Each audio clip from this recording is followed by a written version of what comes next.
Ozzy Osbourne fulfilled an 8-year-old cancer patient's last wish. During his concert, the roar of 45,000 voices crashed like thunder against the Manchester Arena roof, then vanished in a breath.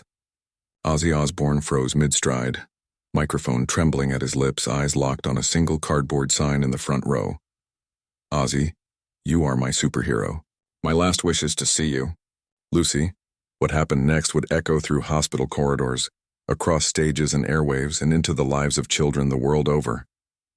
But it began with an 8-year-old girl in a purple bandana, standing on a chair she could barely hold on to. The hospital room breathed in quiet beeps and soft shoes. Aunt Sarah smoothed the corners of a piece of cardboard, then passed a purple marker to Lucy. "Big letters," Sarah whispered. "We don't know how bright those lights will be." Lucy traced each stroke with careful intention, tongue peeking through her lips the way it always did when she drew. The chemo had left her hands a little shaky, but her lines were steady enough to carry a message across an ocean of noise. "Ozzy," she spelled.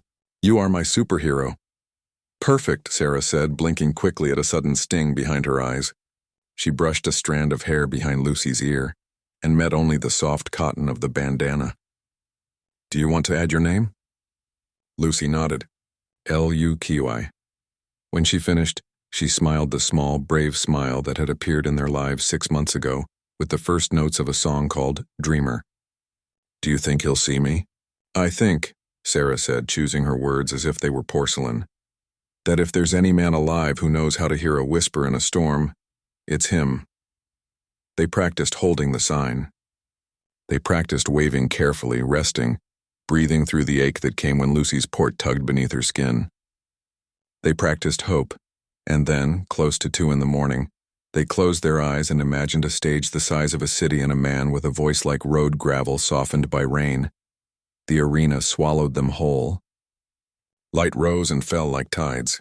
Bodies flowed around them in currents. Air tasted like electricity and sugar. Sarah kept one arm around Lucy, and the other hand braced against the barrier. Front row, close enough to see the scuffs in the paint of the monitors, close enough to feel the bass thump in the ribs, okay? Sarah murmured every few minutes. "Okay," Lucy said, and she was, though the okay had a tremor in it. She had a mask tucked into her pocket and hand sanitizer clipped to her belt, and she had chemo in her bones and stars in her eyes. She had a sign. House lights dissolved. The arena inhaled. Bloody hell, Manchester. The place detonated. Ozzy strode into the light, a grin that belonged to every version of himself. The kid from Aston, the Sabbath frontman, the solo survivor, etched on his face. The band slammed into Bark at the Moon, and the floor became a trampoline for 45,000 feet. Lucy held her sign, yet for a while she forgot to lift it. She was busy learning how her heart could become a drum. She was busy memorizing how the songs sounded when you weren't hearing them through plastic headphones in a white room, but through 1,000 throats and one impossible voice. Sarah watched Lucy more than she watched the stage. Every time Lucy's knees wobbled, Sarah scooped her up, felt the feverless heat of her forehead against her neck. Lucy's breath fanned out warm and thin. War pigs started. Lucy's hands trembled. Sarah lifted her again. Iron Man hit. Lucy's lips moved. "I am Iron Man." Dr. Emily Richardson had said there were things medicine knew and things it didn't. Medicine knew how to interrupt the wild multiplication of cells. Medicine didn't know why Lucy's pain scores dropped when Mama, I'm Coming Home began, or why her heart settled during the second chorus of Dreamer. Sarah didn't care which camp the explanation fell into. She only knew her girl was steadier with the music, the way a ship sits truer when the lighthouse's beam sweeps past. 90 minutes passed like 5. Sweat and tears glittered in the wash of lights. Then the opening lick of Crazy Train skittered down thousands of spines and the building lifted on its haunches. Lucy tried to stand. Her legs said not now. Sarah held her fast. Lucy's hands clung to the cardboard as if it were a raft, and in the chaos of the crowd she lifted it. He was halfway through the second line when he saw it. He had learned to read faces from the stage, the ecstasy, the grief, the hunger, but it was the sign that trapped him, the purple letters heavy as bells. Ozzy stopped moving, then stopped everything. The band churned forward for a second before habit pulled them up in a skid. A confused echo tumbled from the ceiling and then vanished, leaving a silence so clean you could hear a water bottle roll 3 rows back. He stepped forward. Wait a minute. Wait a minute, everybody. The spot operators didn't need telling. They swung a beam at his line of sight. The sign burned out of the dark. He read it. He felt his chest hitch. He looked back to center stage, closed his eyes like a man steadying on a deck, and then looked again as if to check that some trick of the light hadn't written those words. He squinted at the child beneath the cardboard. There's a little princess down here, he said, and his voice cracked on princess. Yes, you, sweetheart. The one with that beautiful sign. What's your name, love? Security hesitated, then saw his face and melted. A microphone appeared in Lucy's hands like a chalice. Lucy held it the way she had held the marker, carefully, like it could fix a thing if you were gentle enough with it. I'm Lucy Martinez, she said. Her voice was softer than the feet of a moth, but in the hush it carried to the rafters. I love you so much, Ozzy. Ozzy lowered from standing to kneeling like a man overwhelmed by good weather. Lucy, darling, can you read your sign for everyone? She lifted it again. The letters seemed enormous now. Ozzy, you are my superhero. My last wish is to see you. There is a caliber of quiet that happens only in rooms where thousands of hearts learn a new rhythm at once. It arrived then. Ozzy swallowed, pinched the skin between his eyes, then waved for security. Bring her up. Gently, lads. She's my special guest. Hands like careful cranes lifted Lucy over the barrier, past a forest of phones, onto the stage where 100 legends had stood. The cables underfoot were thick as snakes. The monitors thrummed. The air was warmer up there somehow and thinner.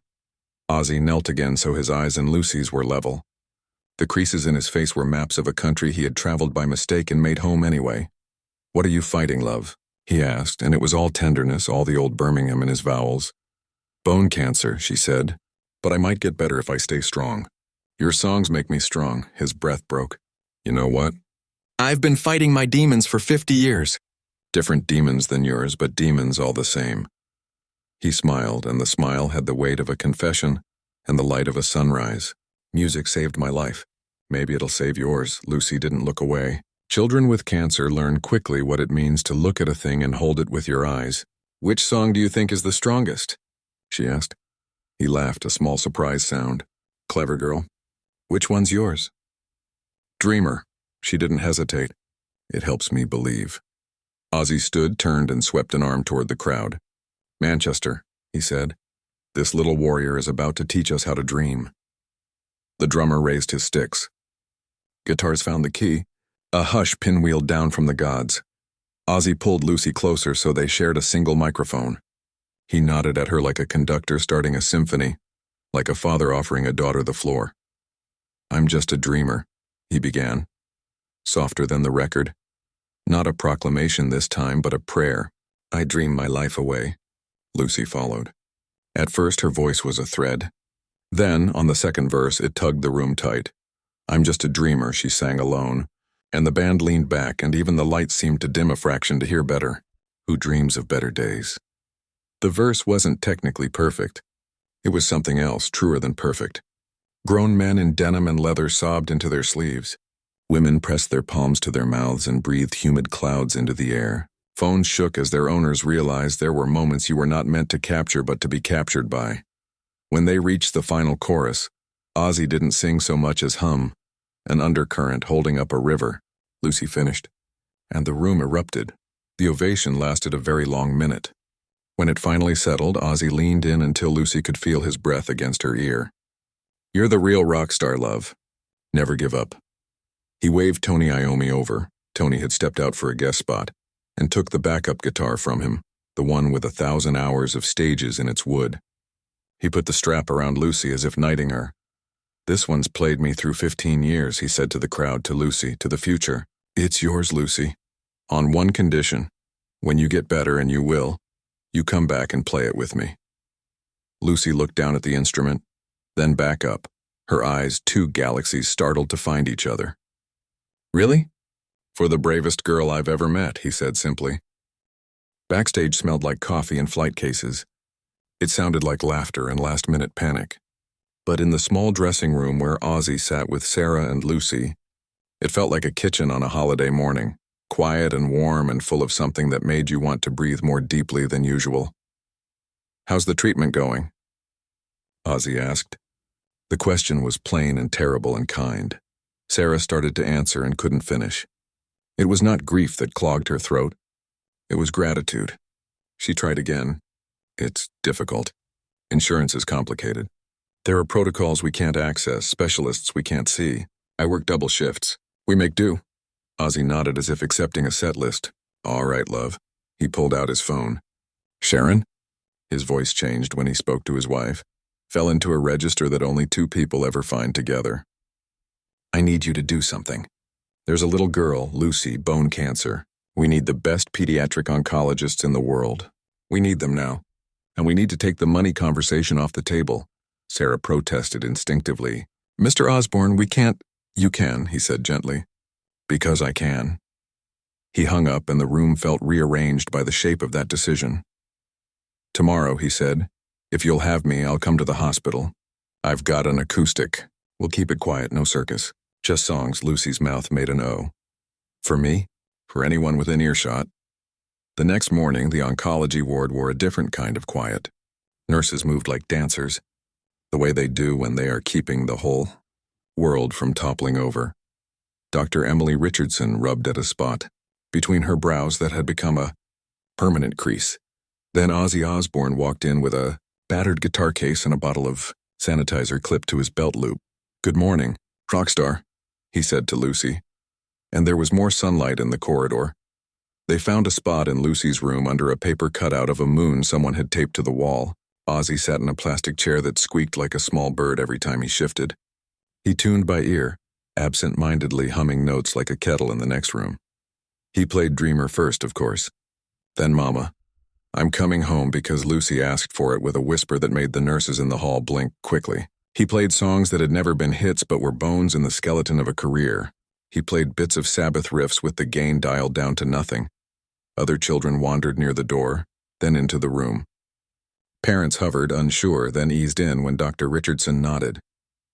A boy of 6 with a Spider-Man beanie sat on the floor and tapped a rhythm on his knees that the drummer in Ozzy's soul answered without sticks. Between songs, Ozzy told stories like secret maps. About a street in Birmingham, where the smell of cut metal and grease could crawl into your dreams. About a first gig where the audience numbered 7.5 if you counted the bartender's dog. About leaving and returning and what it costs to keep getting up. He didn't offer inspiration. He offered companionship. He didn't say you'll be okay. He said, I know the dark, which is sometimes the better gift. The changes were small, measurable things. Heart rates ticked downward, pain scales drifted a notch. Breaths came easier. Dr. Richardson watched the monitors and shook her head the way people do when goodness refuses to fit inside the box you built for it. Ozzy came again the next day. And the next, he learned the names Amir, who liked only the loud parts, Beth, who mouthed lyrics without sound, Tien, who'd never heard a Sabbath song and decided he was a fan of exactly one. Reporters sniffed, but the hospital held its line. This was not a performance. It was medicine. 2 months later, Lucy's scans told a new story. Words like remission took on the weight of a bell rung at a wedding. Dr. Richardson used phrases like unexpected and rapid response. Sarah used only one word, miracle. Ozzy didn't argue with either. When Lucy walked out of the hospital carrying a stack of handmade cards from nurses and the guitar that was still slightly too big for her, the sun seemed to have been waiting for exactly that moment. Now, Ozzy said, for your next appointment. He winked. Birmingham. They drove quietly, the way people do when the air between them is busy with things that don't need saying. They parked on a street of red brick houses and old iron fences. This is Lodge Road, Ozzy said, pointing with his chin. I used to walk it dreaming about what it might feel like to be loud enough to matter. They went to the slaughterhouse. Ozzy laughed at Lucy's face and said, yeah, it smelled exactly like you think. They went to the garage where the first riffs had bounced off concrete and become, somehow, a career. They went to a pub with a stage too small to justify the presence of a microphone at all. At each stop, Ozzy told another story, because stories are the only way to turn place into meaning. He talked about fear and luck and the way you can mistake one for the other if you squint. He talked about getting sober like learning to be quiet in your own head. He talked about love. You see, Lucy, he said finally when they found a bench where the wind curled their hair into halos. Dreams aren't receipts. You don't present proof of purchase and get handed a future. You keep showing up and sometimes the future shows up too. Lucy ran her fingers along the guitar case's scar. I'm just a girl. You're just a girl who lived, he said. Which is not a small thing. 6 months later, the arena was a different city, but the song was the same. Lucy stepped onto the stage with a steadiness that had not existed the year before. Her hair prickled out in a new-growth halo beneath the bandana. The crowd was a roar, and then it was a hush when they recognized her. You ready? Ozzy asked. Lucy nodded. Tony handed her a pick the way a blacksmith hands a sword across a fire. They played Dreamer again. This time, Lucy hit a harmony on the second chorus that made Ozzy's eyes shine like chrome. At the end, she stepped forward. He hadn't known she would, to the edge of the light. Thank you, she said to the audience, but also to the doctors and to Aunt Sarah, and to the past and the future at once, for listening when I was small. The ovation wasn't louder than the first night, but it was deeper. Gratitude is heavier than awe. Stories have a way of becoming architecture. What happened next began with a hallway in a hospital and grew into a plan with a name, the Lucy Effect. It wasn't a charity stamped with a celebrity's face, though those would have come if they had asked. It was a protocol, a partnership, a vocabulary. Music therapists were added to oncology teams as routinely as nutritionists. Playlist consult appeared on charts. Doctors learned to speak about beats per minute and pain scales in the same sentence without apology. From Manchester it hopped to Leeds, to London, to Dublin, to a pocket hospital in a town in Wales where the rain writes its own ballads. Then it crossed water. 50 hospitals, then 60, then enough that counting felt silly. Everywhere the same small miracles. A child's shoulders easing when a familiar chord fell across them. A breath deepening. A smile that no analgesic could manufacture. In Manchester Children's Hospital, someone hung a photo of Lucy and Ozzy beside the nurses' station. The angle was a little off, the lighting a touch too harsh. It was perfect. Families paused beneath it on their way to blood draws and scans and took courage there. The way people take water from a fountain, Lucy returned every summer, a lanyard bobbing against her t-shirt, a sheaf of stickers in her pocket. She sat on floors, on bed edges, on the lip of windows. I was 8 too, she told them. I was scared too. She never said, you'll be fine. She said, you are not alone, which is often better. At 16, she enrolled in a pre-med program at Manchester University.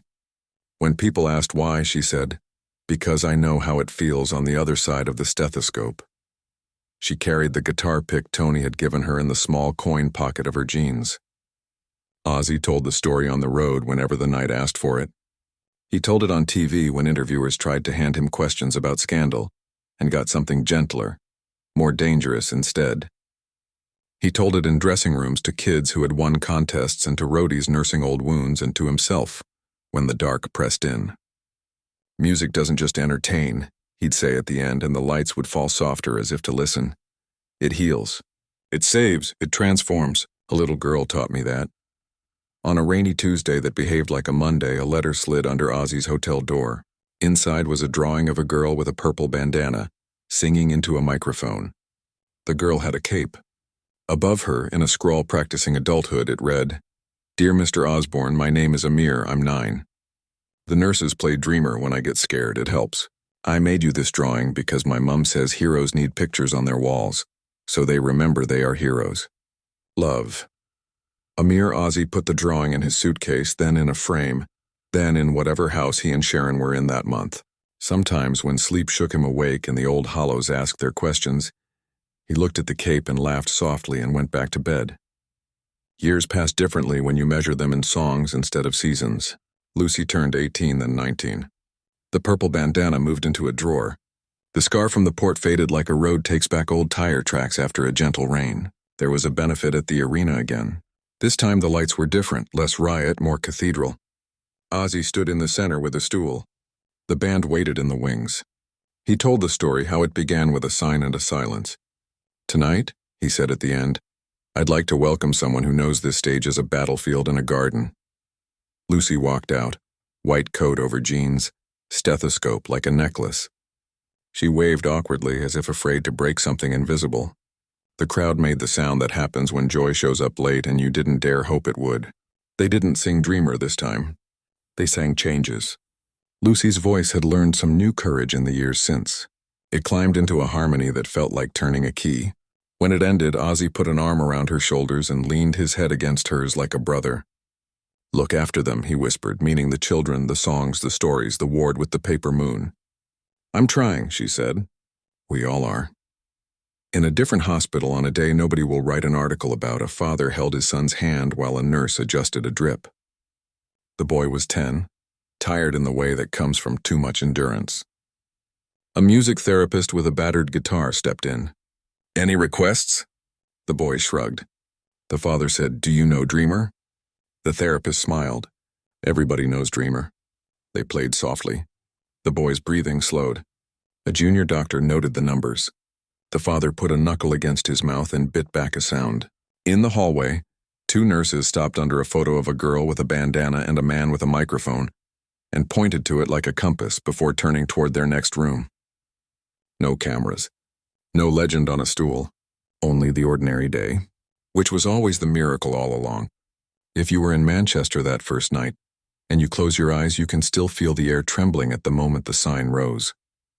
You can still hear an 8-year-old voice threading itself through a song and pulling grown men to their knees with gratitude. You can still see the way a guitar can be a promise, the way a promise can be a bridge. If you weren't there, it doesn't matter. You've been in rooms like it. Rooms where someone's courage taught you a melody your heart didn't know it could carry. Rooms where a voice you didn't expect to heal you walked in and said, "Good morning, rock star," and meant it. The crowd breathes out. The lights come up. The stage goes dark. The ward quiets. The world keeps turning. But somewhere a child pulls headphones over a bald head and presses play. Somewhere a nurse smooths a sheet and hums. Somewhere a singer in a hotel room looks at a drawing of a little girl in a cape and remembers he is a hero because heroes are simply people who use their gifts to light someone else's way. And that song keeps finding new throats. If Lucy's story touched you, help it keep traveling. Like this video, share it with a friend who needs hope tonight, and subscribe to Voices of Darkness for more true-to-life stories about courage, redemption, and the music that finds us in the dark. Your one click can carry a song into a hospital room you'll never see, and that might be exactly where it needs to go.